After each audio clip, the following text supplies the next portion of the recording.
আসসালামু আলাইকুম, কেমন আছেন সবাই? আশা করি সকলেই ভালো আছেন। তো আজকে আমি আরেকটি নতুন গল্প নিয়ে হাজির হয়েছি। এটা গ্রামের মুয়াজ্জিনের কাছ থেকে শোনা। তো আর কথা না বাড়িয়ে সরাসরি চলে যাচ্ছি আমাদের ঘটনায়। তো ঘটনাটি শুনেছি আমাদের মসজিদের মুয়াজ্জিনের কাছ থেকে। তার নাম হানিফ, বয়স 40-এর মতো হবে। সে চাকরি সূত্রে খুলনায় থাকতেন। তার বাড়ি বাগেরহাট জেলার চিকলমারি থানার কালকিনি গ্রামে। প্রতি বৃহস্পতিবার আসরের নামাজ শেষে গ্রামের বাড়িতে যান এবং শনিবার জোহরের নামাজ আমাদের মসজিদে পড়েন। মূল ঘটনাটা বলি। তার ভাষায় দিনটি ছিল বৃহস্পতিবার। আমি খুলনা থেকে রওনা দিলাম বিকাল 6টায়।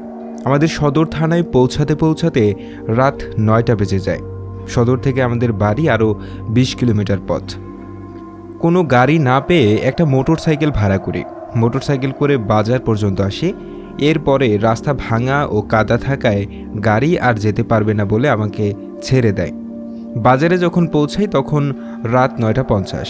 বাজার থেকে আরও 3 কিলোমিটার দূরে আমার বাড়ি। বাজারের কোনো দোকান খোলা নেই। আকাশ একটু মেঘলা থাকায় বেশ অন্ধকার লাগছে। আমার কাছে একটা 2 ব্যাটারির টর্চ। আমি হাঁটতে লাগলাম। যে রাস্তা দিয়ে আমি হাঁটছি তা ছিল মাটির রাস্তা। রাস্তার বাম পাশেই ছিল একটি খাল, ডান পাশে পাট ক্ষেত। কিছু দূর হাঁটার পরে একটা পূজা মণ্ডপ। মণ্ডপটার ঘেটের উপর একটা মহাদেবের মূর্তি 25 ফুট উঁচু হবে ও তার পাশে শ্মশান। মহাদেবের মূর্তিটার গায়ে শেওড়া পড়ায় ওইটাকে ভয়ঙ্কর দেখাচ্ছিল। শ্মশানটার দিকে যখন তাকালাম মনে হয় কেউ যেন একটা ওখান থেকে দৌড়ে আসবে আমাকে ধরতে। কিছুই দেখি না, কিন্তু মনে হচ্ছে কেউ বুঝি আমাকে দেখছে, আমাকে অনুসরণ করছে। আমার পেছনে বুঝি কেউ আছে। দোয়া পড়তে থাকি মনে মনে। প্রথমে কিছু মনে থাকলে পরে ওগুলো ভুলে যাই। কিছু দূর যাওয়ার পর পাশের খালে একটা নৌকা দেখে একটু সাহস পাই। নৌকায় লাইট মারি, কিন্তু কোনো সারা শব্দ নাই। আমি জিজ্ঞাসা করি, কেউ কি আছো? তবুও কোনো সারা শব্দ না পেয়ে আমি নৌকার কাছে যাই। নৌকার পাটাতনের দিকে লাইট মারি। ভিতরে যাকে দেখলাম তাকে আমি চিনি, নাম গফুর। গফুরকে বললাম, কিরে তুই এত রাতে এখানে কি করিস? গফুর বলল, আমি না থাকলে আপনারা এত রাতে পার করাই তোকে।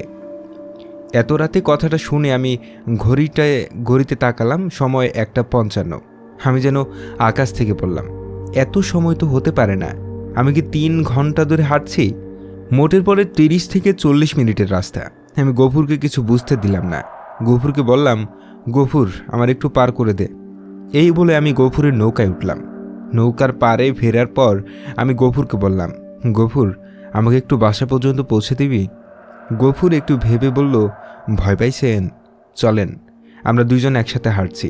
কিছু দূর আসার পর আমি খেয়াল করলাম গফুর আমার পেছনে পেছনে হাঁটে। সামনে একটা কবরস্থান এবং কবরস্থান থেকে ধোঁয়া বের হচ্ছে।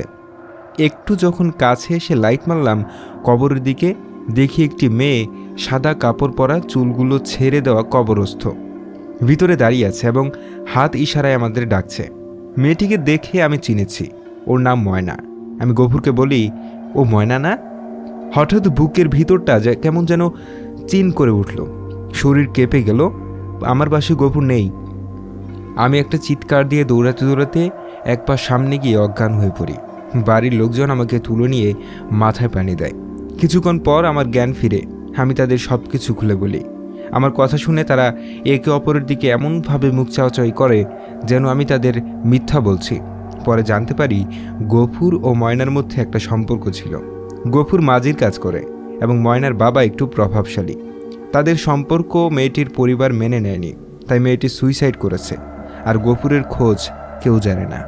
তো এই ছিল আমার আজকের ঘটনা। কেমন লাগলো কমেন্ট করে জানাবেন এবং আরও ঘটনা পেতে চাইলে অবশ্যই চ্যানেলটি সাবস্ক্রাইব করে আমাদের পাশেই থাকবেন এবং একটি লাইক করে দিতে পারেন গল্পটিতে। সেই সাথে আমাকে গল্প পাঠাতে পারেন। ডেসক্রিপশনে আমার ইমেইল অ্যাকাউন্ট দেওয়া আছে, mdsuman0ahs@gmail.com।